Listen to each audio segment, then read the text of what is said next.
नमस्कार। आज हम कानून और न्याय की दुनिया में एक गहरा गोता लगा रहे हैं। सुप्रीम कोर्ट का एक हालिया फैसला है, मोहम्मद समीर खान बनाम राज्य 2025। और ये मामला ने ये समझने में बहुत मदद करेगा कि हमारी अदालतें, खासकर सुप्रीम कोर्ट, उन मामलों को कैसे देखती हैं जहां कोई सीधा सबूत होता ही नहीं, मतलब जो पूरी तरह परिस्थिति जन्य साक्ष्यों पर टिके होते हैं, सर्कमस्टेंशियल एविडेंस जिसे कहते हैं। बिल्कुल। और हमारे पास इस बातचीत का जो आधार है वो सुप्रीम कोर्ट का ही 29 अक्टूबर 2025 का डिटेल्ड फैसला है। देखिए, ये परिस्थिति जन्य साक्ष्य वाले मामले ना हमेशा एक पहेली जैसे होते हैं। कोई आंखों देखा गवाह नहीं होता जिसने सच में अपराध होते हुए देखा हो। तो इसमें जो अभियोजन पक्ष है, प्रोसिक्यूशन, उसे अलग अलग कड़ियों को, मतलब परिस्थितियों को ऐसे जोड़ना पड़ता है कि एक ही तस्वीर बने, और वो तस्वीर ऐसी हो कि उससे सिर्फ एक ही नतीजा निकले कि भाई अपराध इसी आरोपी ने किया है। और आज हमारी कोशिश यही रहेगी कि इस फैसले के पीछे की जो सोच है, कोर्ट के तर्क क्या थे और वो कौन सी बारीकियां थीं जिन्होंने मतलब फाइनल फैसले पर असर डाला, उनको आसान भाषा में समझें। और खास तौर पर यह देखना बड़ा दिलचस्प है कि जहां दो निचली अदालतों ने, मतलब सेशंस कोर्ट और हाई कोर्ट ने आरोपी को दोषी माना, वहीं सुप्रीम कोर्ट ने उसे बरी कर दिया। ऐसा क्यों हुआ?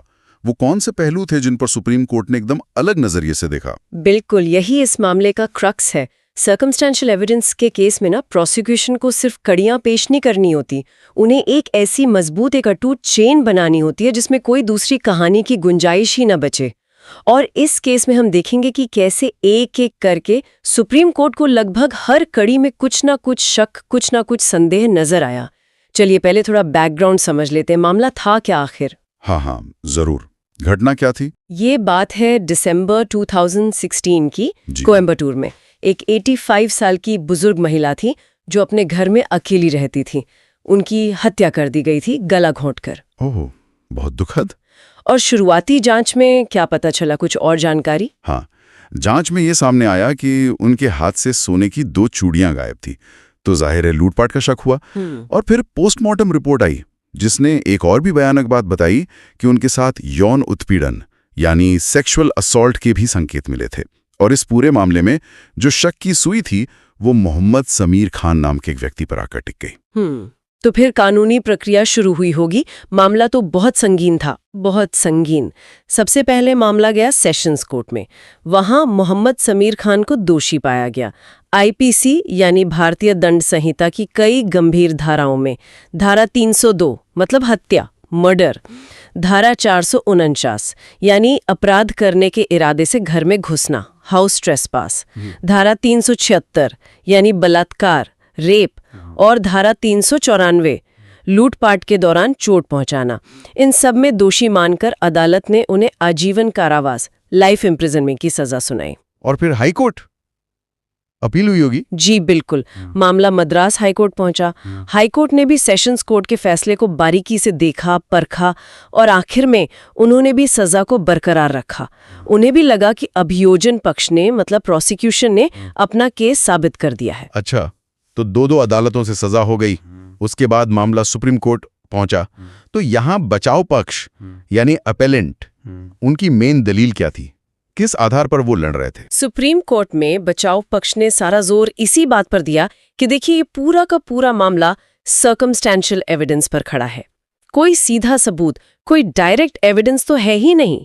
उनकी मुख्य दलील ये थी कि प्रोसिक्यूशन जो कड़ियां पेश कर रहा है ना, वो इतनी मजबूत है ही नहीं कि उनसे बिना किसी शक के, जिसे कानून में कहते हैं बियॉन्ड रीजनेबल डाउट, ये साबित हो जाए कि अपराध इसी आदमी ने किया है। उन्होंने कहा, बहुत सारे सवाल हैं जिनके जवाब नहीं मिले, बहुत सारे संदेह हैं। तो वो कड़ियां थीं कौन सी जिन पर प्रोसिक्यूशन का पूरा केस टिका हुआ था? क्या सबूत लाए थे वो अदालत में? प्रोसिक्यूशन ने देखिए मुख्य तौर पर 3 बातों पर अपना केस बनाने की कोशिश की। 3 स्तंभ थे उनके। पहला, आरोपी की मौजूदगी घटनास्थल के आसपास। इसके लिए उन्होंने एक गवाह पेश किया, PW5 सेंथिल कुमार।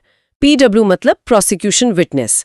तो सेंथिल कुमार ने गवाही दी कि घटना की रात को करीब 2:45 बजे 2:45 AM उन्होंने आरोपी को मृतका के घर के कंपाउंड से बाहर आते देखा था। कंपाउंड से, सीधे घर से नहीं।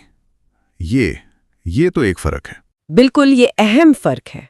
दूसरा स्तंभ था एक तरह से लास्ट सीन थ्योरी जैसा पहलू और आरोपी का संदिग्ध बर्ताव। इसके लिए एक और गवाह थे PW6 आकाश सक्सेना। ये वो साहब थे जिनके घर पर आरोपी घटना से सिर्फ 2 दिन पहले ही रहने आया था। तो आकाश ने बताया कि घटना वाली रात करीब 2 बजे आरोपी अपने एक दोस्त मार्कस के साथ सिगरेट पीने बाहर गया था और करीब 1 घंटे बाद जब वो लौटा तो वो काफी परेशान सा लग रहा था, घबराया हुआ। उसने जल्दी जल्दी अपने बैग में कुछ सामान रखा और ये कहकर चला गया कि उसे कहीं नौकरी मिल गई है। परेशान दिखना और फिर अचानक चले जाना, हाँ ये तो शक पैदा करता है। और तीसरा स्तंभ वो क्या था? तीसरा और शायद सबसे अहम स्तंभ था चोरी गई चूड़ियों की बरामदगी। पुलिस का वर्जन ये था कि घटना के लगभग 2 दिन बाद यानी 22 दिसंबर 2016 की सुबह करीब 4 बजे उन्होंने आरोपी को कोयम्बटूर में एक ओवरब्रिज के पास देखा और पुलिस का कहना था कि उन्हें देखते ही आरोपी पुल से कूद गया और घायल हो गया, फिर उसे अस्पताल ले जाया गया।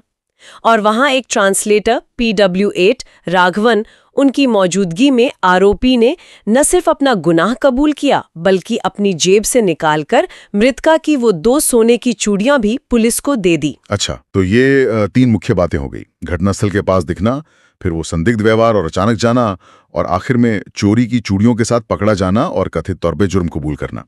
प्रोसिक्यूशन को तो लगा ही होगा कि भाई ये कड़ियां मिलकर एक बहुत मजबूत केस बना रही हैं। हाँ बिल्कुल, किसी भी आम नजर से देखें तो ये काफी पुख्ता लग सकता है, लेकिन यहीं पर सुप्रीम कोर्ट की भूमिका बहुत महत्वपूर्ण हो जाती है, खासकर ऐसे मामलों में जहां सजा इतनी गंभीर हो और सबूत पूरी तरह सर्कमस्टेंशियल हो। सुप्रीम कोर्ट ने फिर पंचशील सिद्धांत के नाम से जो जाने जाते हैं, जो स्थापित कानूनी नियम है, उनको लागू किया। ये पंचशील सिद्धांत ये क्या है, अगर आप थोड़ा और आसान शब्दों में समझा सकें? देखिए, आसान भाषा में पंचशील सिद्धांत ये कहते हैं कि सर्कमस्टेंशियल एविडेंस के आधार पर किसी को दोषी ठहराने के लिए 5 शर्तें पूरी होनी जरूरी है। पहली, जिन हालात या परिस्थितियों से दोष का नतीजा निकाला जा रहा है वो मजबूती से साबित होने चाहिए। दूसरी, वो हालात पक्के तौर पर सिर्फ और सिर्फ आरोपी के गुनाह की तरफ ही इशारा करें। तीसरी, वो परिस्थितियां ऐसी हों कि उनसे सिर्फ गुनाह ही साबित हो, कोई और कहानी मुमकिन ही ना हो। चौथी, वो इतने पक्के हों कि शक की कोई गुंजाइश ना रहे, पूरी तरह यकीन हो जाए कि गुनाह उसी ने किया है। और पांचवीं, सबूतों की कड़ी इतनी पूरी और अटूट हो कि आरोपी के बेगुनाह होने की कोई संभावना बची ही नहीं, मतलब ये साबित हो जाए कि हर हाल में अपराध उसी ने किया होगा। समझ गया, मतलब सबूतों की चेन इतनी मजबूत हो कि उसमें कोई और व्याख्या संभव ही ना हो। जरा सा भी अगर शक रह गया तो उसका फायदा आरोपी को मिलेगा। बिल्कुल, रीजनेबल डाउट। तो सुप्रीम कोर्ट ने प्रोसिक्यूशन की इन तीनों कड़ियों को इसी कसौटी पर परखा और उन्हें ये कड़ियां कमजोर लगी, कई जगह शक नजर आए। जिन्हें कड़ी थी वो गवाह सेंथिल कुमार वाली। हाँ, पहली कड़ी गवाह PW5 सेंथिल कुमार का बयान, जिसने आरोपी को कंपाउंड से बाहर आते देखा था। कोर्ट ने पहली बात तो ये नोट की कि उसने आरोपी को मृतका के घर से निकलते नहीं देखा, सिर्फ कंपाउंड से। चलो ठीक है, लेकिन उससे भी ज्यादा महत्वपूर्ण बात, सेंथिल कुमार ने ये कहीं नहीं कहा कि आरोपी घबराया हुआ था या परेशान था या भाग रहा था, बल्कि उसने बताया कि आरोपी ने बड़े आराम से, शांति से उसके सवालों का जवाब दिया। अब ये बात दूसरे गवाह PW6 आकाश सक्सेना के बयान से बिल्कुल मेल नहीं खाती। आकाश ने तो कहा था कि लौटने पर आरोपी परेशान था। तो कोर्ट ने सवाल उठाया कि भाई ये कैसे हो सकता है? क्या ये स्वाभाविक है कि कोई आदमी इतना भयानक अपराध, हत्या, बलात्कार, लूट करके तुरंत बाहर निकले और एक अजनबी के सामने इतना शांत बर्ताव करे? हाँ, ये सुनने में थोड़ा अजीब तो लगता है। मतलब एक तरफ इतना बड़ा अपराध करके आ रहा है, दूसरी तरफ एकदम शांत। ये कहानी में एक इनकंसिस्टेंसी, एक विरोधाभास तो पैदा करता है। और दूसरी कड़ी आकाश सक्सेना का बयान और वो मार्कस वाली बात। हाँ, यहाँ पर सुप्रीम कोर्ट ने जांच में एक बहुत बड़ी आप कह सकते चूक पकड़ी। आकाश सक्सेना PW6 ने बताया था कि आरोपी रात 2 बजे मार्कस नाम के एक दोस्त के साथ बाहर गया था। अब ये मार्कस जो था वो एक बहुत ही महत्वपूर्ण कड़ी था इस केस में। वो बता सकता था कि आरोपी उसके साथ कितनी देर था, वे कहाँ गए थे, क्या आरोपी सच में परेशान लौटा था या नहीं। उसका बयान आरोपी के पक्ष में भी जा सकता था और विपक्ष में भी, मतलब वो एक निर्णायक गवाह हो सकता था। तो पुलिस ने जरूर मार्कस से पूछताछ की होगी, इतना अहम गवाह था तो। थोड़ा रुककर जोर देते हुए, यही तो बात है, पुलिस ने मार्कस से पूछताछ की ही नहीं। जब अदालत ने पूछा भाई क्यों नहीं की, तो जवाब मिला कि पुलिस को वो महत्वपूर्ण गवाह नहीं लगा। सुप्रीम कोर्ट ने इस पर बहुत सख्त आपत्ति जताई। ये कैसे हो सकता है? जो आदमी घटना के इतने क्रूशल समय के आसपास आरोपी के साथ था, वो महत्वपूर्ण गवाह कैसे नहीं हो सकता? कोर्ट ने कहा कि मार्कस से पूछताछ ना करना ये इन्वेस्टिगेशन प्रोसेस पर ही गंभीर सवाल खड़े करता है। क्या पता मार्कस के पास कोई ऐसा सबूत होता जो आरोपी को बेगुनाह साबित कर देता, या क्या पता मार्कस खुद ही किसी तरह इसमें शामिल होता। उसकी गवाही के बिना कहानी का एक बहुत अहम हिस्सा गायब था। बाप रे, ये तो जांच पर ही बहुत बड़ा सवालिया निशान है। एक इतने अहम गवाह को पूरी तरह नजरअंदाज कर देना, ये तो प्रोसिक्यूशन के केस को बहुत कमजोर कर देगा। अच्छा, और तीसरी कड़ी, वो गिरफ्तारी और चूड़ियों की बरामदगी वाली कहानी, उस पर भी सुप्रीम कोर्ट ने गहरे संदेह जताए। पुलिस की कहानी क्या थी कि एक मुखबिर, एक इन्फॉर्मर ने आरोपी की पहचान बताई। उसके बाद उसे ओवरब्रिज के पास देखा गया और वो पुलिस को देख के पुल से कूद गया। कोर्ट ने कई सवाल उठाए। पहला, ये मुखबिर कौन था? उसका कोई बयान क्यों रिकॉर्ड नहीं किया गया? दूसरा, पुलिस ने आरोपी को पहचाना कैसे, जबकि घर वालों ने, जैसे मृतका की बेटी PW1 या पोते PW2 ने, पहले कभी उसे देखा ही नहीं था। और सबसे बड़ी बात, आरोपी की कोई शिनाख्त परेड, जिसे टेस्ट आइडेंटिफिकेशन परेड या TID कहते हैं, वो क्यों नहीं कराई गई? TID वो प्रक्रिया होती है ना जिसमें गवाह को कई लोगों के बीच में से संदिग्ध को पहचानना होता है। ये पहचान पक्की करने का एक जरूरी तरीका है जो यहाँ हुआ ही नहीं। और खुद आरोपी का क्या कहना था इस गिरफ्तारी की कहानी पर? उसने कुछ बताया? हाँ, आरोपी ने अपने बयान में, जो CRPC की धारा 313 के तहत दर्ज होता है, जिसमें उसे अपने ऊपर लगे सबूतों पर सफाई देने का मौका मिलता है, उसने साफ साफ कहा था कि उसे पुलिस ने ओवरब्रिज से नहीं बल्कि एक पंजाब रेस्टोरेंट नाम की जगह से उठाया था। और उसने ये भी आरोप लगाया था कि पुलिस ने उसे टॉर्चर किया, मारा पीटा, जिससे उसे चोटें आईं, ये नहीं कि वो पुल से कूदा था। तो अब ये जो विरोधाभास था, इसने पुलिस की गिरफ्तारी की पूरी कहानी को ही शक के घेरे में ला दिया। नहीं, बिल्कुल। अगर गिरफ्तारी की कहानी ही भरोसे लायक नहीं लग रही, तो फिर अस्पताल में वो जो चूड़ियों की बरामदगी की बात है, उसे कैसे सच माना जा सकता है? एकदम सही सवाल पूछा आपने। सुप्रीम कोर्ट ने यही कहा कि अगर गिरफ्तारी के हालात ही संदिग्ध हैं, तो उस दौरान या उसके फौरन बाद अस्पताल में जो कथित कबूलनामा हुआ और जो बरामदगी दिखाई गई, उस पे कैसे यकीन किया जाए। कोर्ट ने इस बात पर भी हैरानी जताई कि क्या ये लॉजिकल लगता है कि कोई आदमी हत्या और लूट करने के 2 दिन बाद भी सुबह के 4 बजे वो चूड़ियां अपनी जेब में लेकर घूमता फिरेगा? क्या ये ज्यादा स्वाभाविक नहीं होता कि वो उनसे जल्द छुटकारा पाने की कोशिश करता? कोर्ट ने कहा कि इस संभावना से इनकार नहीं किया जा सकता कि ये चूड़ियां बाद में आरोपी पर डाली गई हों, मतलब एविडेंस प्लांट करने की पॉसिबिलिटी से इनकार नहीं किया जा सकता। 2 दिन बाद भी जेब में चूड़ियां लेकर घूमना, ये वाकई बहुत अजीब लगता है और ये प्लांटिंग वाला संदेह गहराता है। अच्छा, एक बात और, क्या इस मामले में कोई साइंटिफिक या फोरेंसिक सबूत भी था जो आरोपी को सीधे अपराध से जोड़ता, जैसे फिंगरप्रिंट्स या DNA? यहीं पर इस केस की एक और बहुत बड़ी कमजोरी सामने आई। घटना स्थल से, क्राइम सीन से आरोपी का एक भी फिंगरप्रिंट नहीं मिला, एक भी नहीं। पुलिस का जो स्निफर डॉग था, जो गन सूंघकर अपराधी तक पहुंचने में मदद कर सकता था, वो भी घटनास्थल से आरोपी के रहने की जगह तक नहीं पहुंच पाया, जबकि वो जगह पास में ही थी। और सबसे ज्यादा महत्वपूर्ण, मृतका के शरीर से, उनके कपड़ों से या घटनास्थल से आरोपी का कोई भी जैविक नमूना, कोई बायोलॉजिकल सैंपल, जैसे बाल, स्किन का टुकड़ा, सीमेन या खून का अंश, ऐसा कुछ भी नहीं मिला जिसे DNA मैच करके उसे सीधे सीधे अपराध से जोड़ा जा सके। लेकिन पोस्टमार्टम में तो रेप की पुष्टि हुई थी। हाँ बिल्कुल, मेडिकल रिपोर्ट और पोस्टमार्टम से ये तो साबित हुआ कि मृतका के साथ रेप हुआ था और उनकी हत्या गला घोंटकर की गई थी। और मेडिकल जांच से ये भी पता चला कि आरोपी शारीरिक रूप से ऐसा करने में सक्षम था, फिजिकली केपेबल था। लेकिन ये रिपोर्ट ये साबित नहीं करती कि वो रेप और हत्या इसी आरोपी ने की थी।